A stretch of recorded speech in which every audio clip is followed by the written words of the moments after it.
तारीख थी 15 अगस्त 1947। रात के 12 बज रहे थे जब दुनिया की आधी से अधिक आबादी नींद के खर्राटों के साथ सो रही थी।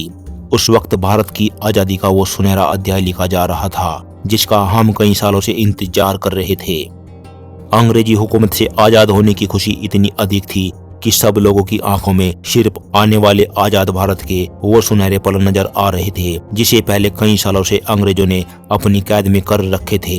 उस वक्त देश के पहले प्रधानमंत्री पंडित जवाहरलाल नेहरू आजादी का पहला भाषण शुरू करते हैं। इस भाषण को एक्टर्स विद डेस्टिनी के नाम से जाना जाता है। उनके स्पीच की शुरुआत इन लाइनों से शुरू होती है, हमने नियति को मिलने का एक वचन दिया था और अब समय आ गया है कि हम अपने वचन को निभाएं, पूरी तरह न सही लेकिन बहुत हद तक। आज रात 12 बजे जब सारी दुनिया सो रही होगी, भारत जीवन और स्वतंत्रता की नई सुबह के साथ उठेगा। आखिरकार अंग्रेजी जकड़न की वो काली रात खत्म हुई और सूरज की पहली किरण के साथ आजादी की वह सुनहरी सुबह हुई। लेकिन ये कोई आम सुबह नहीं थी, बल्कि इस आजादी की सुनहरी सुबह को पाने के लिए कई वीरों ने अपने प्राणों का बलिदान दे दिया। लेकिन जितनी खुशी हमें आजादी की हो रही थी, तो दूसरी तरफ एक ऐसी दर्द भरी दास्तां हमारी चौखट पर दस्तक दे चुकी थी। वह थी भारत और पाकिस्तान के बंटवारे की वो लकीर।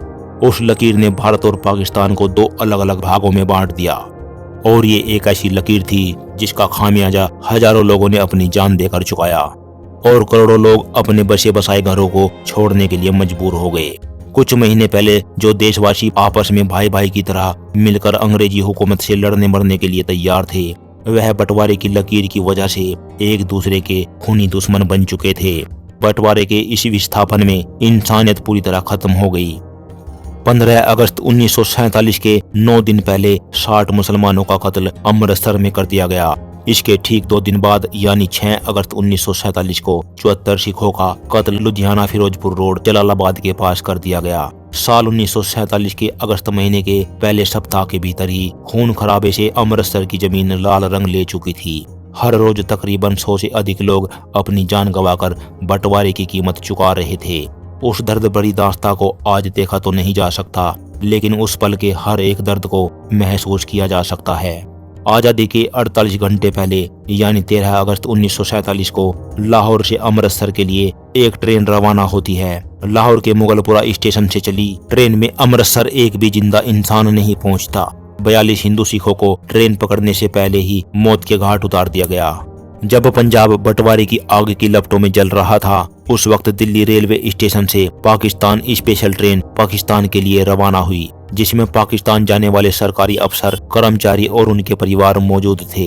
पाकिस्तान स्पेशल कोच दिल्ली से शानदार विदा किया गया, मगर जैसे ही ट्रेन पटियाला पहुंचती है तो पहली बार किसी ट्रेन पर हमले शुरू हो गए और जिसमें एक महिला और बच्चे की मौत हो जाती है। और जब इस बात की खबर लाहौर और कराची पहुंचती है तो बदला लिया गया अमृतसर आने वाली पहली ट्रेन से। जब पाकिस्तान से वह ट्रेन अमृतसर रेलवे स्टेशन पर पहुंचती है तो उसमें एक भी जिंदा इंसान नहीं था। हर तरफ खून से लाल हुई यह ट्रेन अपने साथ हुए हादसे को बयां कर रही थी। जहां भी नजर जाए वहां लाशों का ढेर लगा हुआ था। किसी के हाथ कटे हुए थे तो किसी के सिर। इन बेकसूर लोगों के खून से रंगी ये ट्रेन बताने के लिए काफी थी कि बंटवारा कितना दर्दनाक था। 15 अगस्त की शाम पाकिस्तान से जो ट्रेन अमृतसर रेलवे स्टेशन पर आई, उस ट्रेन के अंदर सिर्फ लाशें ही लाशें मौजूद थी और ट्रेन के आखिरी डब्बे पर जो लिखा था उसे देखकर सब हैरान रह गए।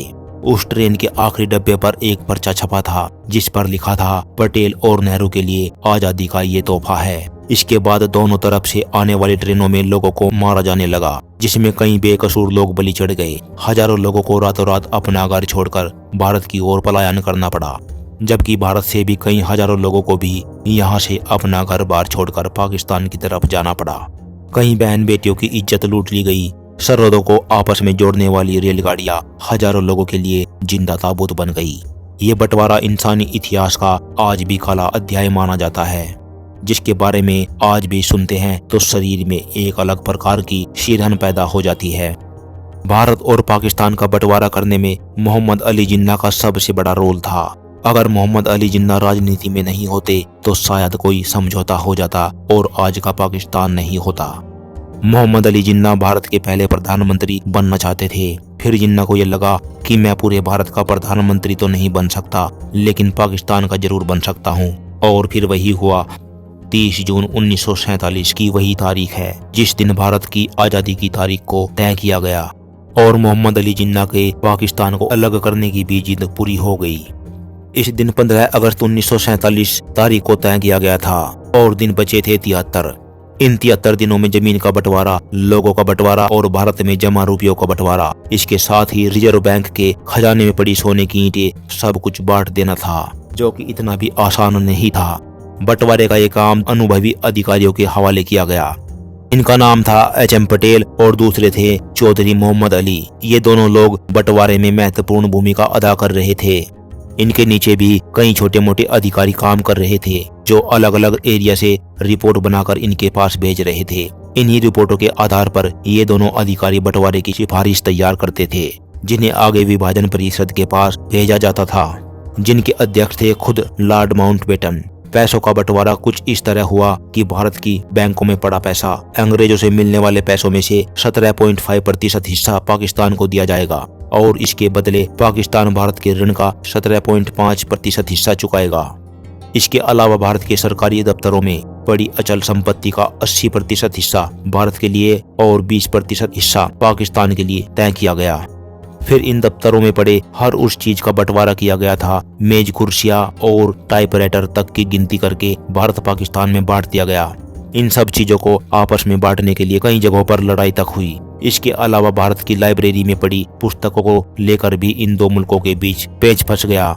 इंसाइक्लोपीडिक ब्रिटेनिका को इस तरह भारत और पाकिस्तान में बांटा गया कि पहला खंड भारत को दिया गया, फिर दूसरा खंड पाकिस्तान को। इस तरह आपस में बांटा गया। यहाँ तक कि लाइब्रेरी में पड़े शब्दकोश भी आधा आधा फाड़ कर भारत पाकिस्तान में बांट दिया गया। एक एक करके सभी चीजों को भारत और पाक में बांट दिया गया, लेकिन भारत के गुप्तचर विभाग को पाकिस्तान के साथ साझा नहीं किया गया। इस पर भारत के गृह विभाग ने दूरदर्शिता से फैसला लिया कि भारत के गुप्तचर विभाग में कोई किसी तरह की कमी नहीं की जाएगी और उसके अफसर इस बात पर अड़े रहे कि विभाग को एक फाइल तो छोड़िए, शाही तक हम पाकिस्तान को नहीं जाने देंगे। इसके साथ ही पाकिस्तान के पास नोटों को छापने के लिए प्रेस नहीं थी और उस समय भारत में भी नोटों की छपाई के लिए एक ही प्रेस मशीन थी और भारत ने उस प्रेस मशीन को पाकिस्तान को देने से मना कर दिया। इसके बाद पाकिस्तान ने काम चलाने के लिए भारतीय नोटों पर ही अपनी मोहर लगाकर करेंसी के रूप में इस्तेमाल किया।